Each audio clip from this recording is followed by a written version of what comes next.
sebaliknya, barang siapa yang berada dalam areal wabah tersebut, maka dia tidak boleh keluar dari lokasi tersebut. Ya. Fala takhruju firaran minhu. Kata Nabi, jangan kalian keluar dari areal tersebut karena ingin lari dari penyakit tersebut. Maka tidak boleh keluar dari areal wabah. Kita yang sudah berada di daerah yang dihukumi ya sumber wabah dan sudah mulai tersebar di berbagai tempat, bahkan saya dengar di setiap kecamatan ada yang terkena penyakit corona ya, maka jangan kita keluar dari daerah ini ya.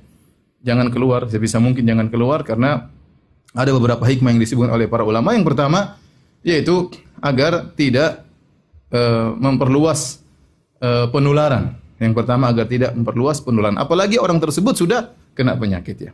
Yang tidak kena penyakit saja, yang belum divonis terjangkiti positif virus corona tidak boleh keluar, apalagi yang sudah divonis positif virus corona ya. Karena Nabi SAW bersabda, la turidu al-mumridha 'ala al-musih. Nabi SAW mengatakan, jangan kalian membawa onta yang sakit kepada onta yang sehat ya. Ya, karena kalau onta yang sakit dibawa ke areal onta yang sehat, maka akan terjadi penularan. Maka demikian juga orang yang sudah berada dalam areal wabah, yang mungkin dia sakit atau dia membawa virus corona tanpa dia sadari, ya, karena masa inkubasi butuh 2 minggu ya.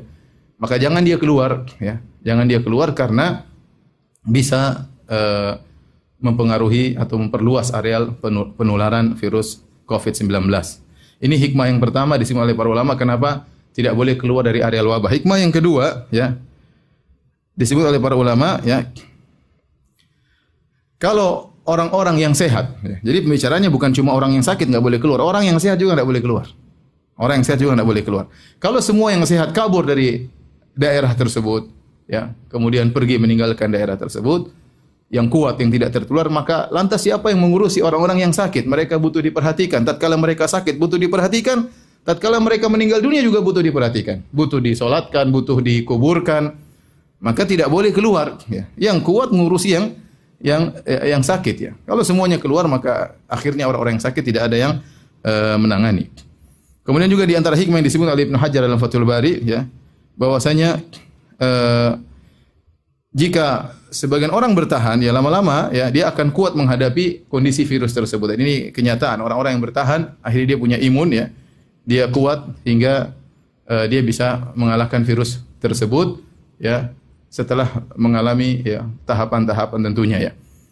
Sehingga dengan kondisi yang sehat tadi dia bisa mengurusi orang-orang yang masih sakit. Kemudian juga di antaranya hikmahnya kenapa tidak boleh keluar, dikhawatirkan terjerumus dalam permasalahan akidah, yaitu perkataan seandainya ya.